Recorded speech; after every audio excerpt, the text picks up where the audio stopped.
सबको जोहार। कहते हैं कि कानून अंधा होता है और अंधे को लाठी की ज़रूरत पड़ती है।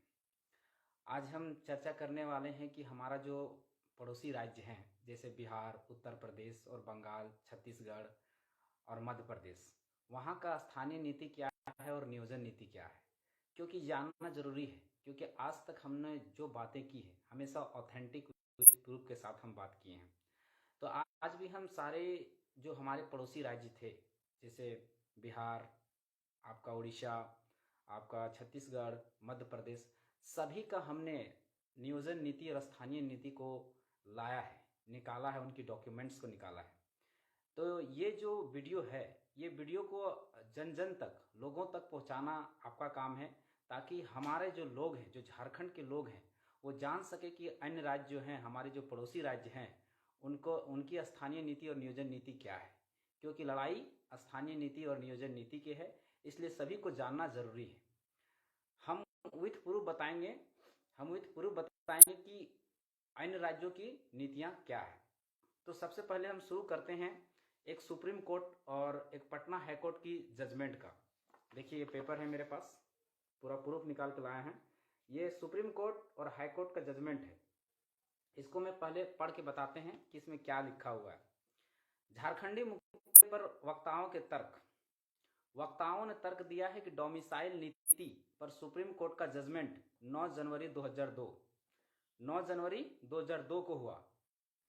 उसमें जिसमें सुप्रीम कोर्ट के जो न्यायमूर्ति थे BN खरे और न्यायमूर्ति BN अग्रवाल की खंडपीठ ने व्यवस्था दी है कि कोई भी भारतीय नागरिक किसी एक राज्य का ही मूल निवासी हो सकता है। ध्यान दीजिएगा, आप लोग ध्यान से सुनिएगा। ये सुप्रीम कोर्ट का वक्तव्य है। सुप्रीम कोर्ट कहता है कि कोई भी भारतीय नागरिक किसी एक राज्य का ही मूल निवासी हो सकता है। समझ रहे हैं? मतलब जितना राज्य है उसमें से जो आदमी है एक ही राज्य का मूल निवासी हो सकता है, दो राज्य का नहीं।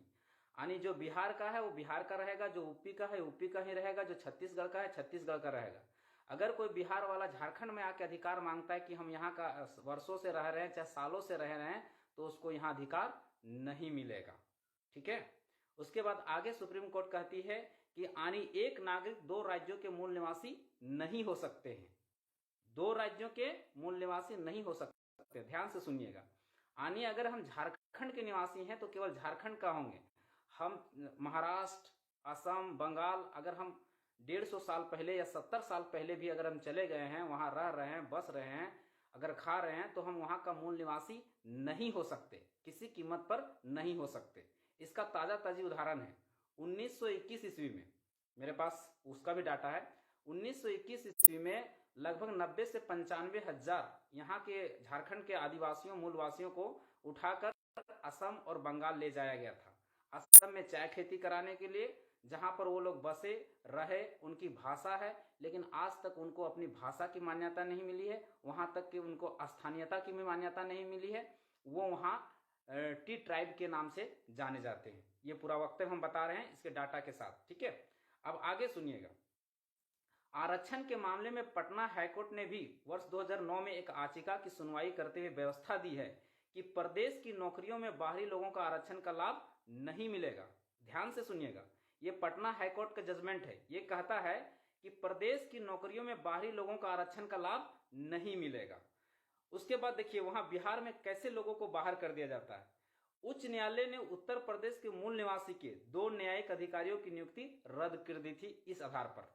मतलब उत्तर प्रदेश में 2 न्यायिक पदाधिकारियों की नियुक्ति हुई थी, तो ये जजमेंट देते हुए उसकी नियुक्ति रद्द कर दी गई थी कि जो आरक्षण का लाभ है वो बिहार का निवासी ही ले सकता है। चाहे झारखंड का निवासी है तो झारखंड का निवासी ही केवल ले सकता है, वो अदर स्टेट का निवासी नहीं ले सकता है।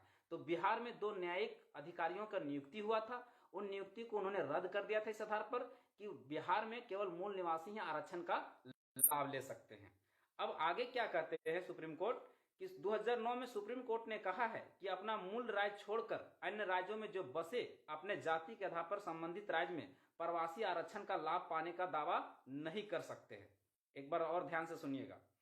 2009 में सुप्रीम कोर्ट ने कहा कि अपना मूल राज्य छोड़कर अन्य राज्य में जो बसे लोग अपनी जाति के आधार पर संबंधित राज्य में प्रवासी आरक्षण का लाभ पाने का दावा नहीं कर सकते हैं।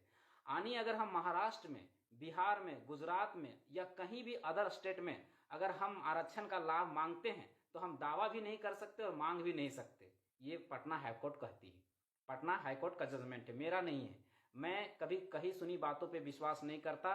जो जजमेंट है, जो उसका पीडीएफ है, वो मैं निकाल के लाया हूं, वो आपको मैं बता रहा हूं। उसके बाद आगे कहती है, झारखंड में डोमिसाइल नीति निर्धारित होनी चाहिए। झारखंड में भी डोमिसाइल नीति यानी स्थानीयता निर्धारित होनी चाहिए, ये हाईकोर्ट कहती है।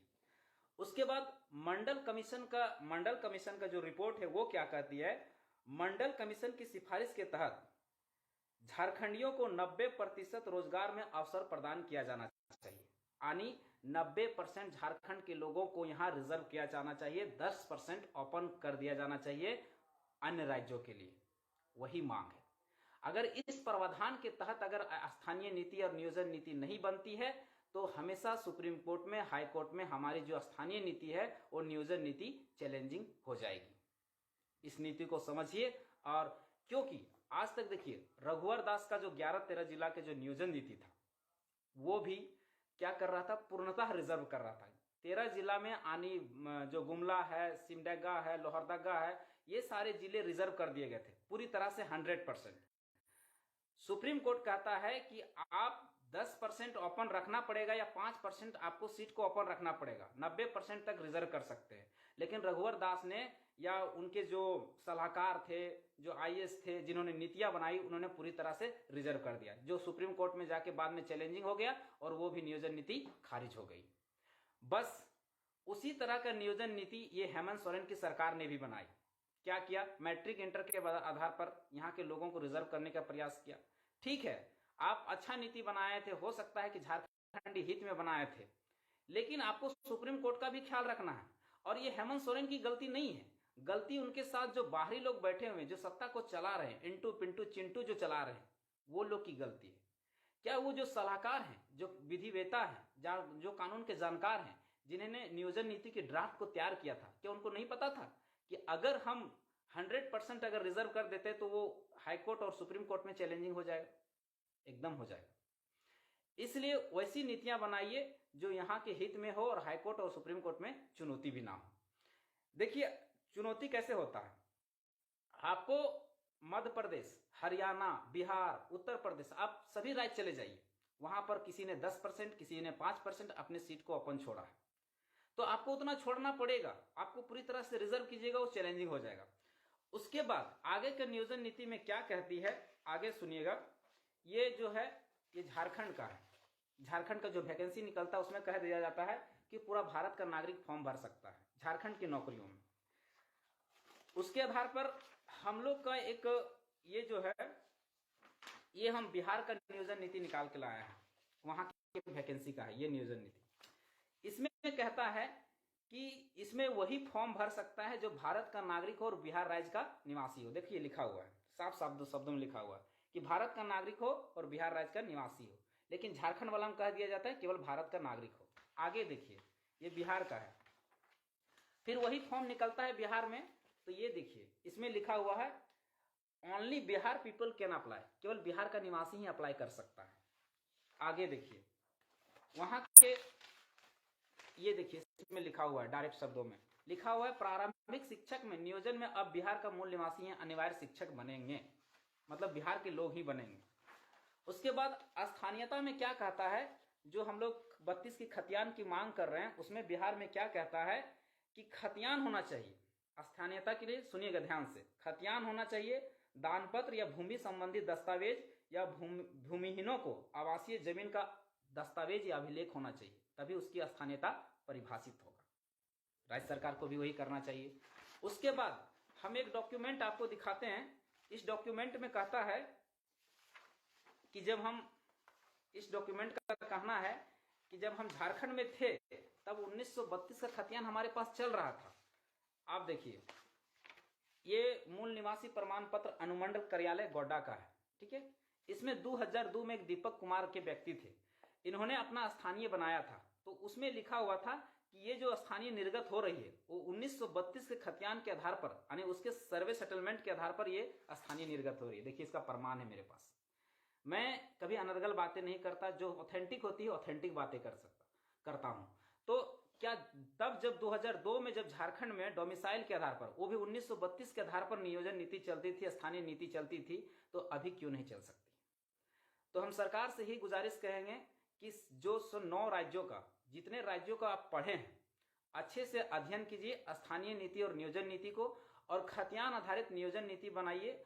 और सी और डी के नौकरियों में झारखंड के लोगों के लिए 90% या 95% रिजर्व कर दीजिए, 5% ओपन छोड़ दीजिए, क्योंकि भारत जो है राज्यों का संघ है, और राज्यों का संघ होने के कारण राज्यों का भी अपना अधिकार बनता है, या 5 या 10% जैसे अन्य राज्यों ने रखा है।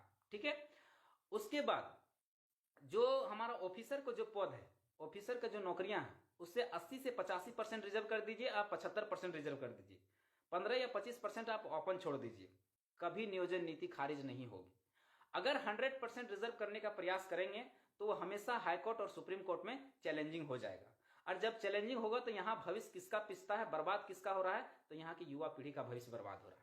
इसलिए इस बात को ध्यान रखते हुए पूरी तरह से संवैधानिक प्रक्रिया के तहत नियोजन नीति और स्थानीय नीति बने, ये खुलासा करने के लिए हमने दिन रात मेहनत करके ये आंकड़े, ये डाटा हम लोगों ने जुटाया है। जुटाने के बाद हम सोचे थे कि हम आप लोग के पास लेके आए। अब आप लोग का काम है कि ये वीडियो जन जन तक पहुंचे, ताकि लोग जान सके कि कैसी स्थानीय नीति और नियोजन नीति बन सके। हमारी अभी खोज जारी है। अगला एपिसोड में हम लेके आएंगे इससे भी गहन चिंतन वाला डॉक्यूमेंट्स और ड्राफ्ट। तब तक के लिए धन्यवाद। जोहार। जय झारखंड।